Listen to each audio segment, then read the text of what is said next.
Creepy facts you wish you never knew. People who stay up late and get up late are more likely to become psychopaths. Most left tracks on TV are from people in the 50s, which means you are hearing the laughter of dead people. Press the plus for more of the macabre.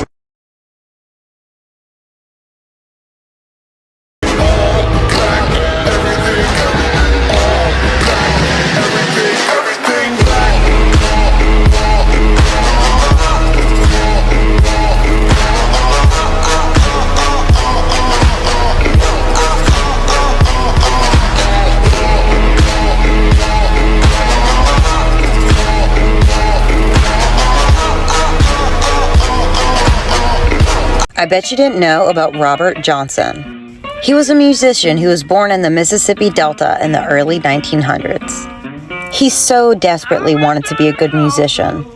He would play guitar over and over and practice, and still he didn't seem to improve. So much to the point that everyone told him to just stop. He wasn't ever going to make it anywhere. When suddenly, one day, Robert just up and disappeared. Until he showed back up 6 months later. And when he showed back up, he could play guitar like no one could believe. People made comments saying that it sounded like two people were playing the guitar at once. How was this even possible? A man who didn't know how to play guitar at all, and in 6 months, he's a master? People believe there's a little insight in one of the songs he's written. He talks about going to the crossroads. And he also told a story of going to the crossroads. He went to the crossroads down in Mississippi. He stood there for hours and waited until midnight.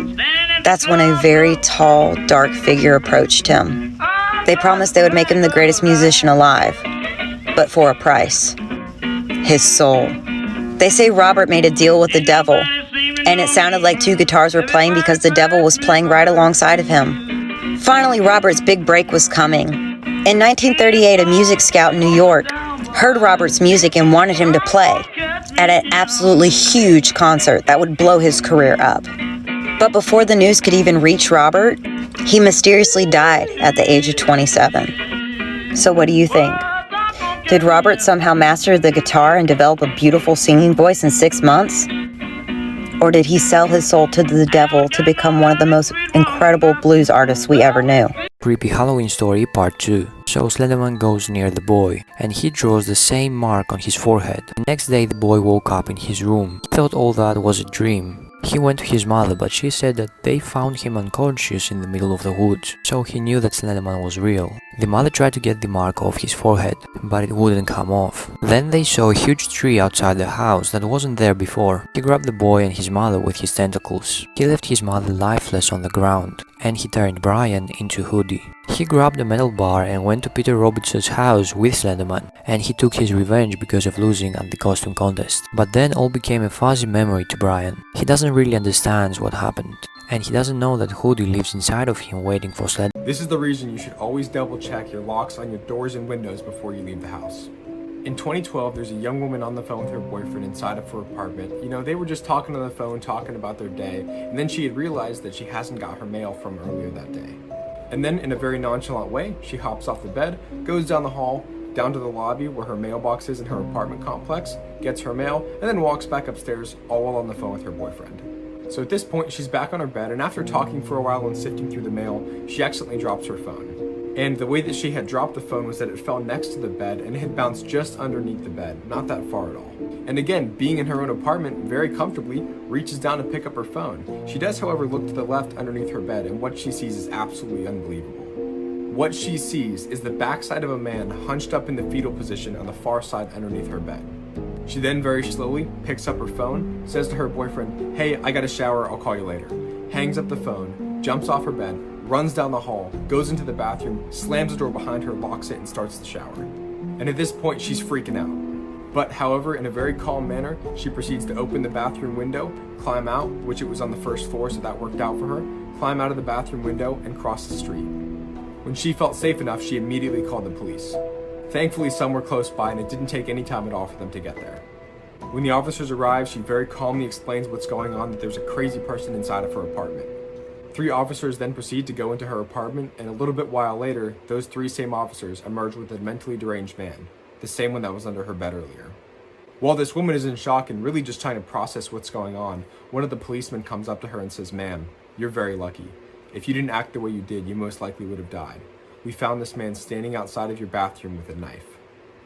Crazy things like this happen more than you would think, and do you notice something kind of off about this mannequin? For anyone who's familiar with the legend, she is known as La Pascualita. The mannequin has stood in the window of a Mexican bridal shop for more than 90 years, but when she was first placed there, patrons noticed something kind of strange. The detail work on this mannequin was unusual. She was noted with eyebrow hair, veins, and even discoloration around her mouth and ears. But that suspicion soon grew to horror as patrons started to notice that she bore a striking resemblance to the owner's deceased daughter, Pascuala. Pascuala was actually set to be married herself, but ended up dying in a tragedy before her wedding day. Shortly after her death, the mannequin appeared in the window and the legend was born that these were the preserved remains of the owner's daughter. But the most compelling evidence has always been the hands. The hands are shown with wrinkles, they have veins, they even have lifelike fingernails, which is unlike any mannequin I have ever seen. The question remains to this day, could this really be the shop owner's daughter? When this girl is cleaning the room,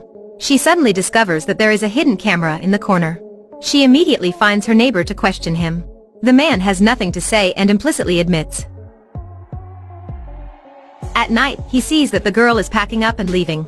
Then, he takes the camera to that room and puts it in the bedside lamp again. What a despicable person. After that, he excitedly returns to turn on his laptop.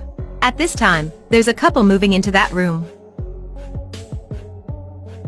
The couple of lovers goes and knocks on the door to greet their new neighbor. The vile neighbor opens the door, seeing that the girl is beautiful, so he has a bad intention in his mind. He thinks to himself that he can make a lot of money this time. Once again, he quickly climbs into bed and opens the laptop, realizing that there's a black object blocking the camera. He puts down his laptop and runs to the neighbor's room. He uses the excuse to borrow the air conditioner remote, then secretly removes the camera obstruction and quickly leaves. At night, after going to the toilet, he hears a noise coming from the couple's room. He quickly opens his laptop, but all things he can see is just a terrifying scene. The girl is holding a bloody knife, and her boyfriend is now motionless and lying on the ground. He is intimidated to bewildered. While the girl is handling the corpse, she suddenly looks towards the camera and shows a scary smile. I'm literally fucking shaking and crying right now. So I was in my room and I started hearing really weird things coming from the kitchen. It sounded like somebody was doing jumping jacks for 10 minutes straight, just like really loud thuds. But my whole house is asleep. It's like 1 a.m. right now. So I go on my cameras and I start listening, and I hear a cup fall. Just like a plastic cup fall, which we have a lot of those. So I was like, oh, it's just the cat. So I go into my sister's room and the cat is asleep. So I go into the kitchen. There's no cups in there. And as I walk in there, this drawer flies open.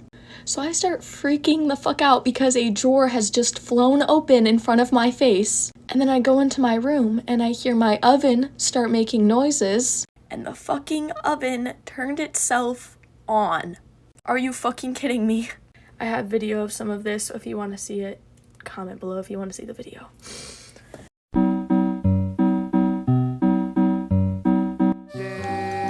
Hey Dale.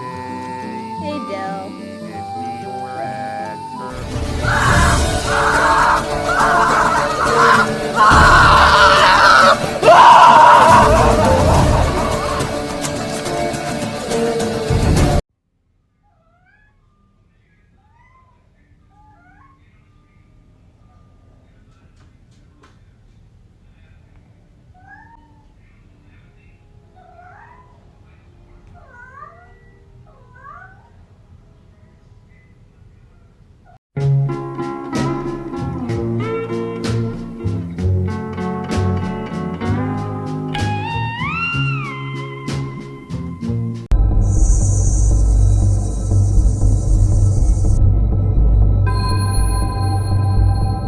I wasn't bothered knowing someone died in my new house, but imagine my surprise when I ripped up the floor and found this.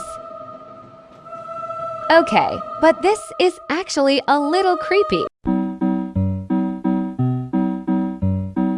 Daisy, Daisy, give me your answer too. come straight at me again. Oh, how intimidating is this?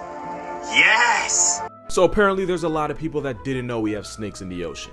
I'm not talking about your ex at the beach, I'm talking about the venomous, toxic, kill you kind. Yeah, that did narrow it down. Nah, but sea snakes are an actual thing. There's almost 60 species of them, and after years of plot development, they've adapted to live where they honestly have no business. Because they have larger lungs than normal, some of them can hold their breath for 8 hours. You can clock in for a shift at work and still leave the building before this snake needs air. That's because some of these snakes can absorb oxygen through their skin. Also, these snakes can dive up to 300 feet straight down, because of course they can. If you didn't already know that, this right here is probably the worst possible way to find out. And because that obviously just wasn't enough, some of the most venomous snakes on the planet are actually the ones in the ocean. This is an olive sea snake, and it's toxic enough to put 60 men to gods recently deleted. And then you have the black banded sea crate, whose venom is 10 times stronger than a cobra's. They're naturally shy though, so they won't attack you unless you honestly give them a reason. But when you have the power to put an entire family reunion in the dirt, the least nature can do is make you an introvert. Also, this snake will create an optical illusion that makes it look like it's facing the other direction and swimming backwards. Meaning if you try to grab one and pick the wrong end, you can go from an is to a was expeditiously. But the biggest op of all is probably the Belcher's sea snake. They're not super dangerous because they rarely bite, and when they do, they don't release all their venom. That being said, because it's the most venomous snake in the ocean, they could put 100 men in coffins with one bite. Symptoms after getting bit include muscle pain, tongue swelling, convulsions, and eventually becoming a story on the 9 o'clock news. Now I could be wrong, but that might have been the snake in this video. So yeah, this is proof that nature does not care about your feelings.